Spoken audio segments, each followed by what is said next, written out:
Welcome to the channel. I am Eb. Today we're going to be talking about Kingdom Hearts 3 Remind Limit Cut. I assume. I don't know. Really weird. So Limit Cut is essentially just an amalgamation of the bosses from the organization, the real organization. So in the Garden of Assemblage, in a digital PC in a Radiant Garden. That's it. That's really all the, I guess, the gameplay content, right? I guess to talk about that first, and then the rest of it will be from the narrative. I didn't want to do this with Remind. I wanted this to be its own separate little thing, just so people weren't like, "Oh my God, he's talking about way too much all in one video." So I did this. I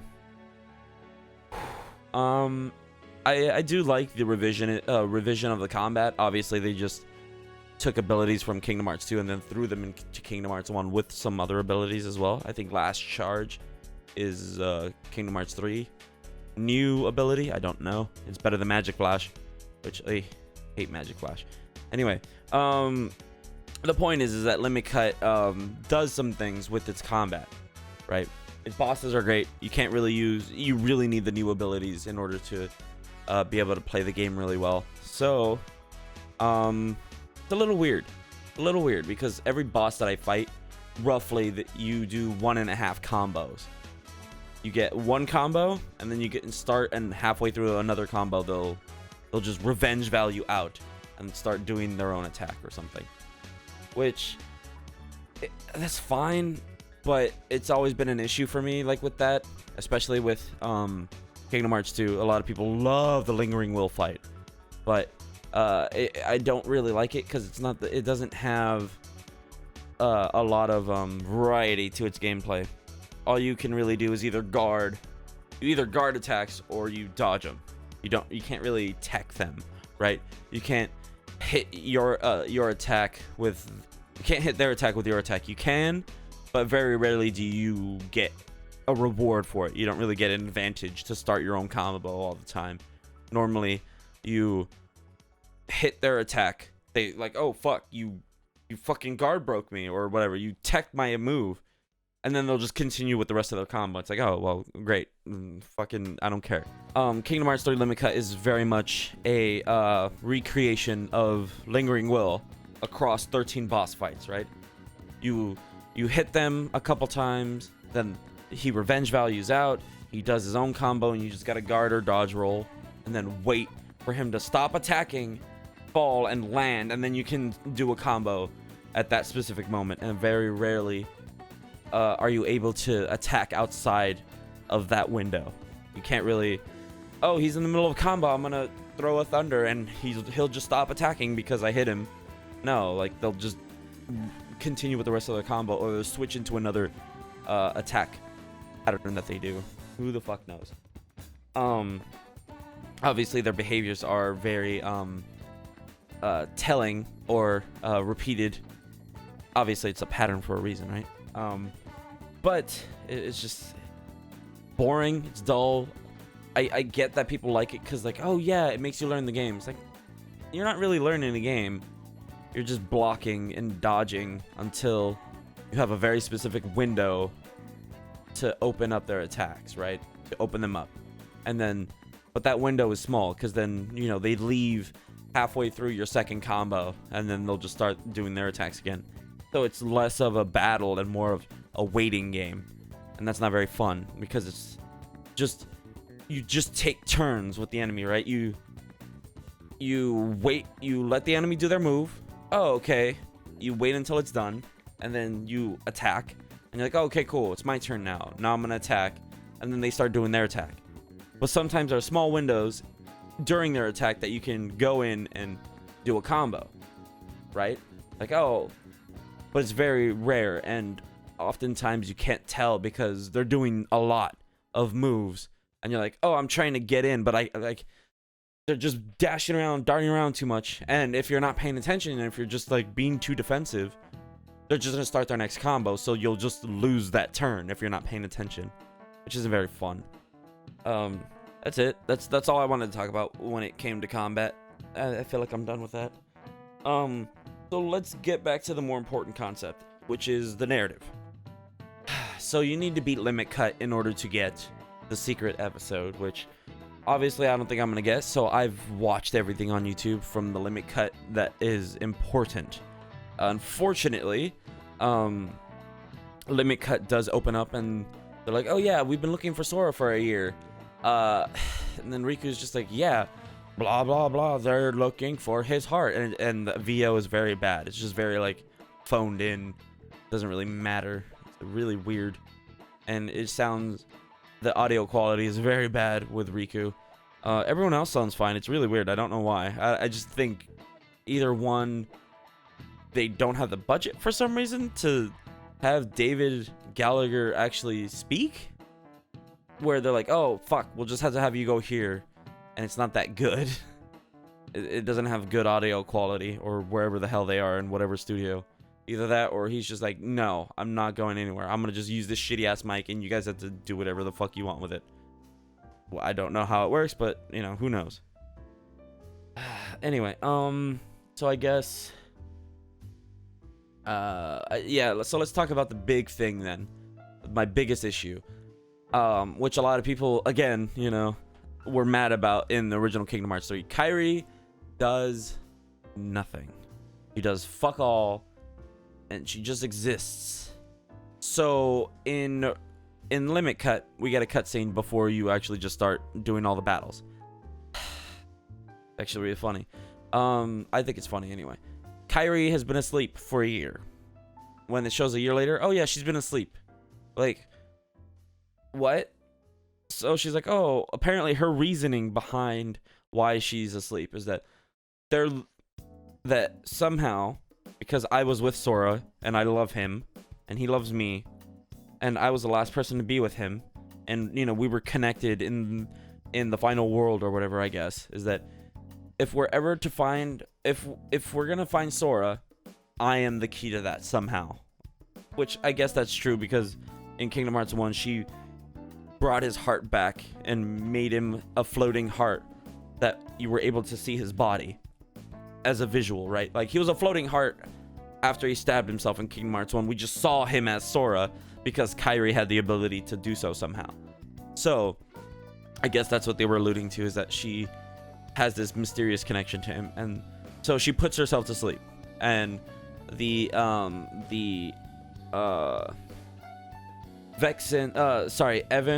Enzo, and Ansem the Wise are all like, oh, they're diagnosing her, or they're like fucking experimenting on her or some bullshit, right? So that they can try and find Sora. They're analyzing her, essentially. That's the word I was looking for. So she's been asleep for a year, and Nomura's like, oh well, we need another game before 4. So you know, I need one more game before 4 to tell this story, you know, to get where we need to go, right? So my theory is that since Kairi is asleep, we're gonna go to the sleeping world again, but as Kairi this time. So I think that's what that's about, right? That's why they're like, she's been asleep for a year. So I guess not only did she have the hyperbolic time chamber training with Axel, now she's gonna get Dream Realm training, I guess, and hopefully actually make Kairi an actual character this time. Maybe, I don't know. I couldn't tell you very much, but that seems to be what we're doing, I guess. Franchise, man, this game just fucking, I hate it. I used to love it.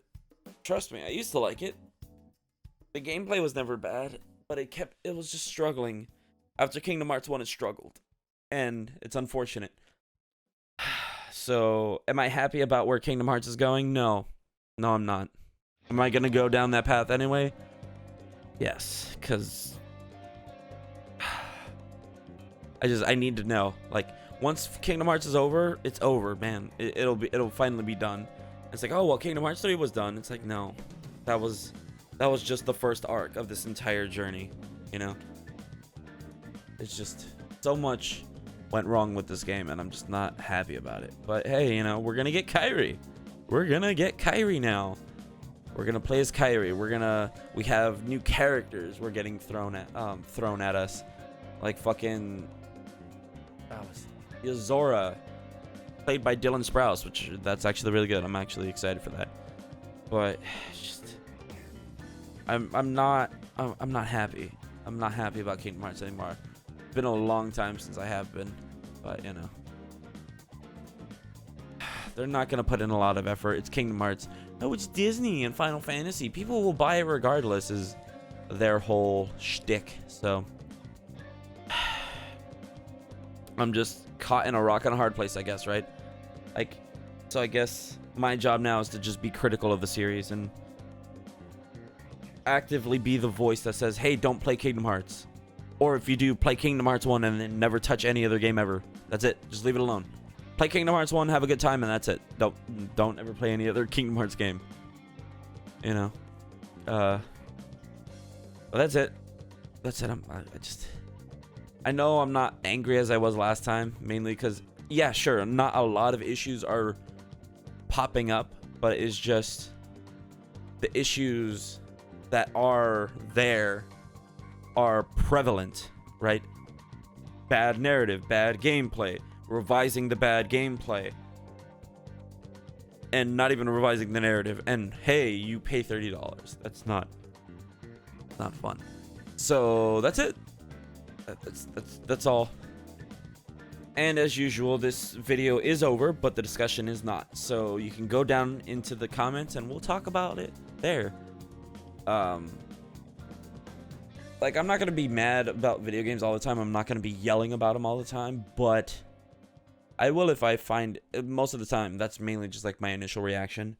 Now I thought about it, it's like I'm very disappointed in this franchise, but all I can do is be vocal and hope like, hey, maybe someone will take note and actually be like, oh, okay, we got to do this better, we got to do that better, maybe. But obviously I can't say that for sure, because how the fuck would I know? You know? So yeah, I'll see you in the next video. Thanks for watching. I hope you enjoyed. I enjoyed making it, even though it was a little more somber or a little less emotional or rage-inducing or haterade, I guess, whatever. I just really wanted to get my thoughts out there, but I also didn't want to be too overzealous, you know, I guess. Yeah, that's it. So yeah, subscribe, hit that notification bell for this channel. I also have a secondary channel, Imaginary Dork, where I live stream and I upload playthroughs of video games or demos. I recently played the Persona 5 Scramble. This shirt, I am wearing the same shirt in that video because it's the same day. So I'll see you then. And I also have a Twitter and an Instagram, all in the description down below. Also, I have a Twitch if you prefer that instead of YouTube live streams. So either way, you can go there and follow that. Hopefully we can get to 50, get me to that affiliate level. Yay. I'm really disappointed in Kingdom Hearts. And just like Kingdom Hearts, you know what to do. Get out. Yeah. Cook. Really, I should get out too. 'Cause I gotta go. I'm tired. I gotta go to bed. I feel like I was gonna talk about something else. Nah. But I don't think I need to. I feel like I'm forgetting I should be talking about something, but I think I'm good. Alright, but that's it. See you in the comments. Bye. I'm actually really tired. I keep saying that in each video, but that's because it's the same day and it's only been like literally minutes after each video is over. So see you then. Bye.